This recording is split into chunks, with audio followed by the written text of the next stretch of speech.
কি বলছিস কি তুই সূর্য? তুই লয়্যালটি টেস্ট নিচ্ছিলিস মানে? দেখ ভাই, তুই তো জানিস যে আমরা কতদিন ধরে বন্ধু। আর তোর বৌদি ভাবতো যেহেতু তুই মুসলমান আর আমি হিন্দু, আমাদের ধর্মটা আলাদা, সেই জন্য আমাদের কোনো ভালো বন্ধুত্ব হতেই পারে না। ইনফ্যাক্ট তোর বৌদি এটাও ভাবতো যে তুই নাকি ওর দিকে খারাপ নজরে তাকাস। আর ঠিক সেই কারণেই আমি ওকে বলেছিলাম যে তোর লয়্যালটি টেস্ট নিতে। অ্যাকচুয়ালি আমি ওকে দেখাতে চেয়েছিলাম যে আমাদের বন্ধুত্বটা ধর্ম দেখে হয়নি, আমাদের বন্ধুত্ব এই ধর্ম জাত এসবের থেকে অনেক উপরে। আর ঠিক সেই কারণেই আমরা এই টেস্টটা করেছিলাম। ভাই সূর্য,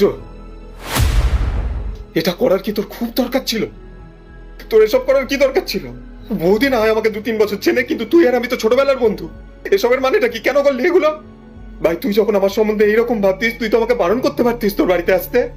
এসব করার তো কোনো দরকার ছিল না। এসব বলে তুই আমাকে অনেক কষ্ট দিয়েছিস ভাই।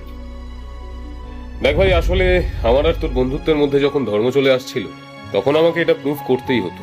আর এরকম একটা ছোটখাটো বিষয়ের জন্য তো আমাদের এত বছরের বন্ধুত্বটা আমরা ভেঙে দিতে পারি না। আর সেজন্য ভাই, আমাদের বন্ধুত্বটা যে কতটা পিওর, কত দিনের, কতটা মজবুত, সেটা বোঝানোর জন্য একটা রাস্তাই আমার কাছে ছিল।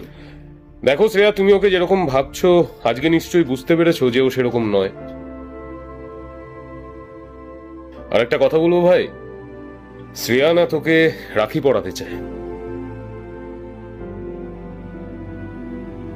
আসলে ওর তো কোনো ভাই নেই, তবে ও এটা নিয়ে খুবই কনফিউজ ছিল। এটা ভাবতো যে তুই ওর কাছে রাখি পড়বি কিনা, যেহেতু ওর আর তোর ধর্মটা আলাদা, তুই রাজি হবি কিনা। বাট বিলিভ মি, ও শুধুমাত্র চায় যে তোকে রাখি পড়াতে আর এই রাখির দিনটা সেলিব্রেট করতে। আর ঠিক সেই কারণেই আমরা এগুলো করতে বাধ্য হয়েছিলাম। এসব করার কারণেই একটাই।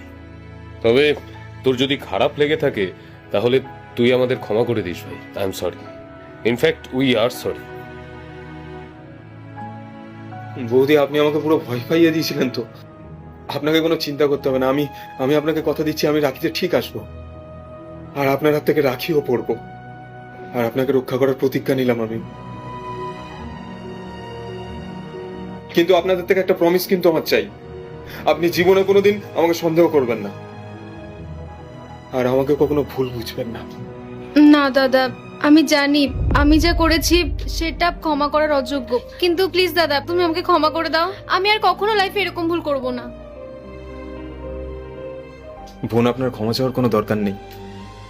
আমি বুঝতে পারছি যে আপনার চিন্তা ভাবনাটা খুবই স্বাভাবিক ছিল। সূর্য, আমার নামাজের জন্য দেরি হয়ে যাচ্ছে, চলি। খুদা হাফেজ।